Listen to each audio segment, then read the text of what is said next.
दोस्तों नमस्कार, स्वागत है एक बार फिर से देश और दुनिया की तमाम बड़ी खबरों में। यदि आपने अभी तक चैनल को सब्सक्राइब नहीं किया है तो कृपया चैनल को लाल बटन दबाकर सब्सक्राइब करें और घंटी बटन भी दबा दें। ये पहली बड़ी खबर है। मल्लिकार्जुन खड़गे ने बीजेपी पर बोला जबरदस्त हमला। बोले 5 पांडवों से लड़ रही Congress party, PM Modi, Shivraj Singh Chouhan, ED, IT और सीबीआई। दरअसल कांग्रेस के राष्ट्रीय अध्यक्ष मल्लिकार्जुन खड़गे ने बीजेपी पर जबरदस्त हमला बोला। उन्होंने कहा कि प्रधानमंत्री नरेंद्र मोदी, मुख्यमंत्री शिवराज सिंह चौहान और 3 केंद्रीय एजेंसियां ईडी, सीबीआई और आईटी, ये 5 पांडव हैं जिनके खिलाफ कांग्रेस पार्टी लड़ रही है। मल्लिकार्जुन खड़गे ने कहा कि कांग्रेस पार्टी के पास में मात्र 1 उम्मीदवार है, लेकिन बीजेपी के पास में 4 उम्मीदवार हैं। उन्होंने कहा कि 1 उम्मीदवार पार्टी है जो दिखाई दे रही है, लेकिन 3 अन्य हैं जो अदृश्य हैं। उन्होंने कहा कि ईडी है जो प्रधानमंत्री नरेंद्र मोदी की तरह एक स्टार प्रचारक की तरह प्रचार कर रही है, और दूसरा उम्मीदवार है सीबीआई जो उम्मीदवारों को कमजोर करने के लिए उनके पीछे पड़ती है, और तीसरा उम्मीदवार है आयकर विभाग। कांग्रेस के अध्यक्ष ने कहा कि इन तीनों के अलावा मोदी और शिवराज सिंह चौहान भी हैं। वे प्राचीन समय के नहीं बल्कि आज के 5 पांडव की तरह हैं जो हमें हराने की कोशिश कर रहे हैं। उन्होंने कहा कि लेकिन हमें उन्हें सबक सिखाना होगा। अगली बड़ी खबर, मध्य प्रदेश में कांग्रेस पार्टी पर जमकर बरसे पीएम मोदी। बोले मुझे चाहे कितनी भी गालियां दो, लेकिन भ्रष्टाचारियों पर कार्रवाई नहीं रुकेगी। दरअसल प्रधानमंत्री नरेंद्र मोदी ने कांग्रेस पार्टी पर जमकर हमला बोला। दमोह में रैली को संबोधित करते हुए प्रधानमंत्री नरेंद्र मोदी ने कहा कि करप्शन के खिलाफ कार्रवाई करने के लिए आज भी कांग्रेस दिन रात मुझे गाली देती है। जमानत पर जिंदगी गुजारने वाले हमें गाली देते हैं, चाहे मुझे जितनी भी गालियां दें, भ्रष्टाचारियों पर कार्रवाई नहीं रुकेगी। आज वो जमाना चला गया जब केंद्र पैसा भेजे और बीच से कोई पंजा उस पैसे को लूट कर ले जाए। पीएम मोदी ने कहा कि यह कांग्रेस पार्टी से सचेत रहने का समय है। ये वो पार्टी है जो गरीबों का पैसा छीनती है, घोटाले करती है और कुर्सी के लिए समाज को बांटती है। पीएम मोदी ने कहा कि कांग्रेस के लिए राज्य और देश का विकास महत्वपूर्ण नहीं है। कांग्रेस अध्यक्ष रिमोट से नियंत्रित होते हैं। उन्होंने कहा कि कांग्रेस अध्यक्ष ज्यादा कुछ नहीं कर सकते। जब रिमोट काम करता है तो वो सनातन धर्म को गाली देते हैं। उन्होंने कहा कि जब रिमोट काम नहीं कर रहा था तो उन्होंने पांडवों के बारे में बात की और कहा कि 5 पांडव हैं भाजपा में। पीएम मोदी ने कहा कि हमें गर्व है कि हम पांडवों के बताए रास्ते पर चल रहे हैं। पीएम मोदी ने कांग्रेस पर हमला बोलते हुए कहा कि चाहे मुझे कितनी भी गालियां दे दो, लेकिन भ्रष्टाचारियों पर कार्रवाई नहीं रुकेगी। अगली बड़ी खबर, इंडिया गठबंधन में नहीं थम रही रार। अब अखिलेश यादव ने कांग्रेस पार्टी पर बोला जबरदस्त हमला।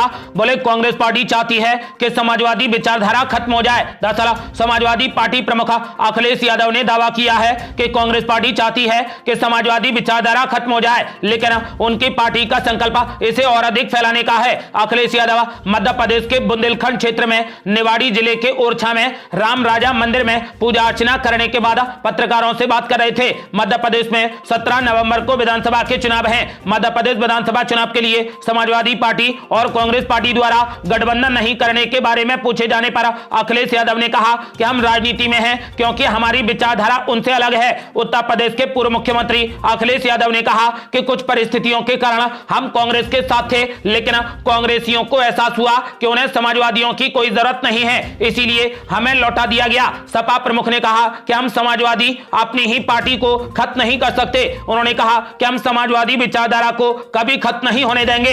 कांग्रेस पार्टी चाहती है कि समाजवादी विचारधारा खत्म हो जाए। हमारा संकल्प इस विचारधारा को और अधिक फैलाने का है। मध्य प्रदेश विधानसभा चुनाव के लिए सीट बंटवारे को लेकर सपा और कांग्रेस में मतभेद हो गए हैं। अखिलेश यादव ने साफ कर दिया है कि कांग्रेस पार्टी ये चाहती है कि समाजवादी विचारधारा खत्म हो जाए, लेकिन हम कभी ऐसा होने नहीं देंगे। अगली बड़ी खबर, चुनाव से ठीक पहले राजस्थान में बीजेपी को लगा जोर का झटका। विधायक, प्रधान, महामंत्री समेत 35 नेताओं ने दे दिया इस्तीफा। दरअसल राजस्थान में विधानसभा चुनाव 25 नवंबर को होने जा रहे हैं, लेकिन इससे पहले ही बड़े फेरबदल और चौंकाने वाले घटनाक्रम सामने आ रहे हैं। टिकट नहीं मिलने से कई बागी चुनावी मैदान में उतर रहे हैं, तो वहीं कई ने निर्दलीय ताल ठोक दी है। इसमें 9 नवंबर के बाद पूरी स्थिति साफ होगी कि कितने मैदान में हैं। वहीं राजनीतिक घटनाक्रम की बात करें तो मंगलवार को मेवाड़ में बीजेपी के लिए बड़ी मुसीबत सामने आई है। यहां 2 बार से लगातार पार्टी के विधायक सहित 35 पार्टी पदाधिकारियों ने इस्तीफा दे दिया है। प्रेस कॉन्फ्रेंस कर सभी ने पार्टी से इस्तीफा दे दिया। दरअसल चित्तौड़गढ़ विधानसभा सीट पर बीजेपी विधायक चंद्रभान सिंह आख्या का टिकट काटकर नरपत सिंह राजवी को यहां से प्रत्याशी बनाया गया, जिसके बाद विधायक नाराज हो गए। इसके बाद विधायक समेत 35 पदाधिकारियों ने इस्तीफा दे दिया। अगली बड़ी खबर, मुख्यमंत्री अशोक गहलोत के चुनाव लड़ने पर छाया संकट, नामांकन पत्र रद्द करने की मांग, चुनाव आयोग में दर्ज हुई शिकायत। दरअसल राजस्थान विधानसभा चुनाव की जंग अब दिनों दिन और ज्यादा तीखी होती जा रही है। कोई भी राजनीतिक दल विरोधी पार्टी पर हमला करने का एक भी मौका नहीं छोड़ रहा। इसी कड़ी में अब राजस्थान के मुख्यमंत्री और कांग्रेस पार्टी के गद्दावर नेता अशोक गहलोत पर नामांकन फॉर्म में जानकारी छिपाने का आरोप लगाया गया है। साथ ही चुनाव आयोग से यह भी अपील की गई है कि अशोक गहलोत का नामांकन पत्र रद्द कर दिया जाए और उनके खिलाफ मामला दर्ज किया जाए। पवन पारीक नाम के शख्स ने चुनाव आयोग को भेजे शिकायत पत्र में बताया कि मुख्यमंत्री अशोक गहलोत, जो कि आगामी विधानसभा चुनाव में सरदारपुरा से प्रत्याशी हैं, उन्होंने अपने खिलाफ लंबित 2 आपराधिक मामले की जानकारी चुनाव आयोग को दिए हल्फनामे में नहीं दी है। इसीलिए उनका नामांकन पत्र रद्द कर दिया जाए और उन्हें चुनाव लड़ने से रोका जाए।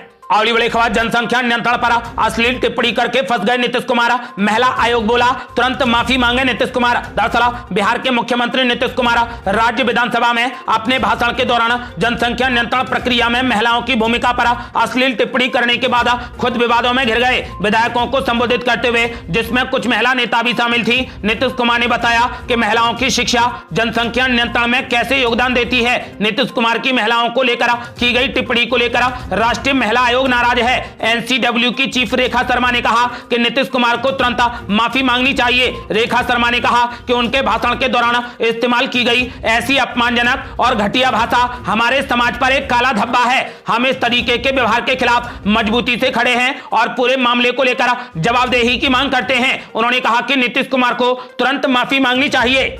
अगली बड़ी खबर, अश्विनी कुमार चौबे ने की मुख्यमंत्री नीतीश कुमार के इस्तीफे की मांग, बोले किसी गली के लफंगों जैसा है नीतीश कुमार का बयान। दरअसल जनसंख्या नियंत्रण पर बिहार के मुख्यमंत्री नीतीश कुमार के बयान पर अब बड़ा बवाल शुरू हो गया है। केंद्रीय मंत्री अश्विनी कुमार चौबे ने उनसे इस्तीफा देने या उन्हें बर्खास्त करने की मांग कर दी है। अश्विनी कुमार चौबे ने कहा कि एक दोहा है, जब नाश मनुष्य पर छाता है पहले उसका विवेक मर जाता है। इस तरीके के बयान से यह साफ हो चुका है कि नीतीश कुमार का विवेक बिल्कुल शून्य हो गया है। अश्विनी कुमार चौबे ने कहा कि नीतीश कुमार ने लोकतंत्र की गरिमा और मर्यादा को तार-तार कर दिया है। इनका बयान किसी गली के लफंगों जैसा है एवं महिला विरोधी है। विधानसभा में ऐसा वक्तव्य देना बहुत ही शर्मनाक है। ऐसा लगता है कि वो मानसिक रूप से बीमार हैं। उन्हें इस्तीफा देकर तत्काल चिकित्सक से परामर्श लेना चाहिए। आपको बता दें कि अश्विनी कुमार चौबे ने नीतीश कुमार से इस्तीफा देने या फिर उन्हें तुरंत बर्खास्त करने की मांग की है।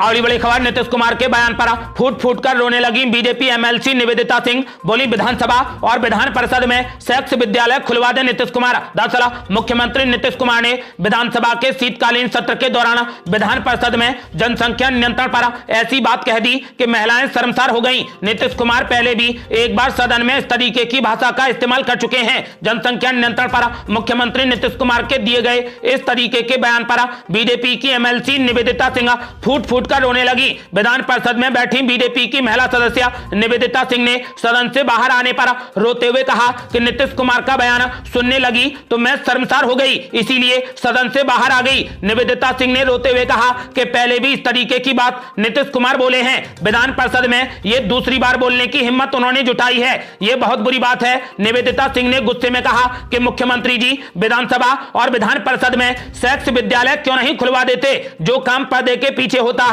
जो सभी लोग जानते हैं, उसे उन्होंने सदन में रखने का काम किया है। मुख्यमंत्री ने पूरी महिलाओं को बेइज्जत कर दिया। उन्होंने कहा कि समय आने पर इसका जवाब बिहार की जनता देगी।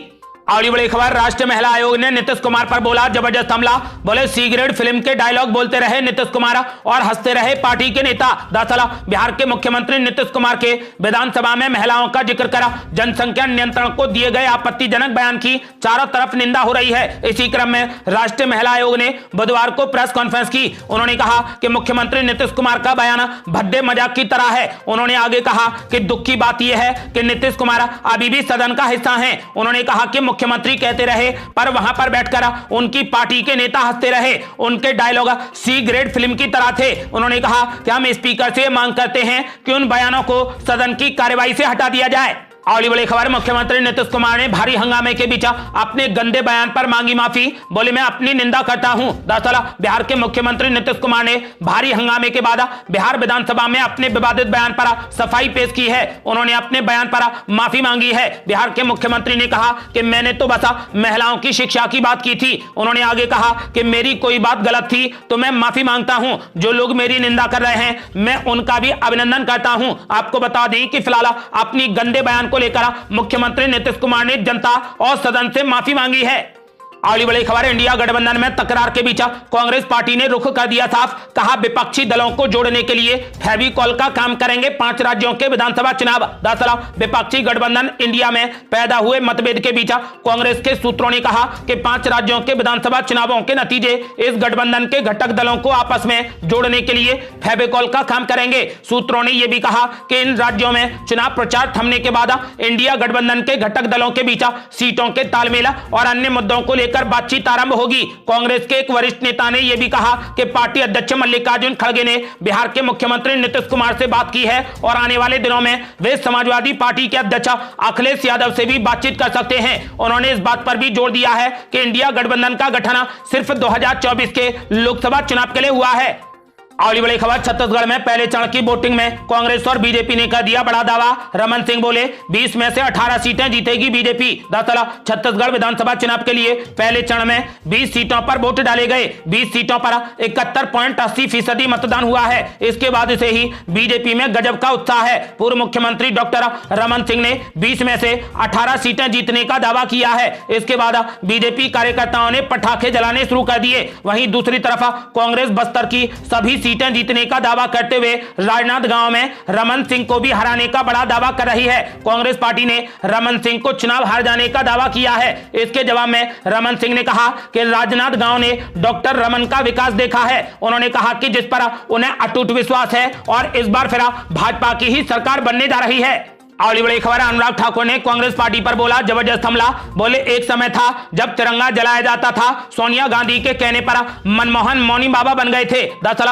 केंद्रीय मंत्री और भारतीय जनता पार्टी के नेता अनुराग ठाकुर ने आरोप लगाया है कि मुंबई पर 26/11 के आतंकवादी हमलों के दौरान पूर्व कांग्रेस अध्यक्ष सोनिया गांधी की सलाह पर तत्कालीन प्रधानमंत्री मनमोहन सिंह साइलेंट मोड में चले गए थे और उन्होंने हमलों का प्रभावी ढंग से जवाब नहीं दिया। उन्होंने कहा कि भारत अब एक ऐसे देश के रूप में उभरा है जो दूसरे देशों को मदद मुहैया कराता है, जबकि पहले ऐसा नहीं था। सूचना एवं प्रसारण मंत्री ने यहां से लगभग 200 किलोमीटर दूर गरीब बुंदेलखंड क्षेत्र में सागर जिले के खुरई में एक चुनावी रैली को संबोधित करते हुए कहा कि यह देश की बढ़ती ताकत को दर्शाता है। उन्होंने आरोप लगाया कि जब 26/11 का हमला हुआ तो मनमोहन सिंह साइलेंट मोड में चले गए थे और मौनी बाबा बन गए थे। उन्होंने कहा कि सोनिया गांधी ने उनसे कुछ भी ना करने को कहा था। अगली बड़ी खबर, जम्मू कश्मीर से लेकर असम तक एनआईए की ताबड़तोड़ छापेमारी। मानव तस्करी से जुड़े मामले में 10 राज्यों में हो रही कड़ी कार्रवाई। दरअसल राष्ट्रीय जांच एजेंसी यानी एनआईए जम्मू कश्मीर से लेकर तमिलनाडु तक ताबड़तोड़ छापेमारी कर रही है। एनआईए जम्मू कश्मीर के जम्मू और सांबा शहरों में कई जगह पर छापेमारी कर रही है। ये छापेमारी असम के गुवाहाटी में भी चल रही है। गुवाहाटी में फर्जी दस्तावेज बनाने के मामले में एनआईए के अधिकारी छापेमारी कर रहे हैं। एनआईए कुल मिलाकर 10 राज्यों में ताबड़तोड़ छापेमारी कर रही है। ये कार्रवाई मानव तस्करी से जुड़े मामलों को लेकर हो रही है। ये थी अब तक की बेहद बड़ी खबरें। रोजाना की ताजा खबरों को जानने और हमसे जुड़ने के लिए चैनल को लाल बटन दबाकर सब्सक्राइब करें और घंटी बटन भी दबा दें। जल्दी मिलते हैं बड़ी अपडेट के साथ। तब तक के लिए जय हिंद, जय भारत।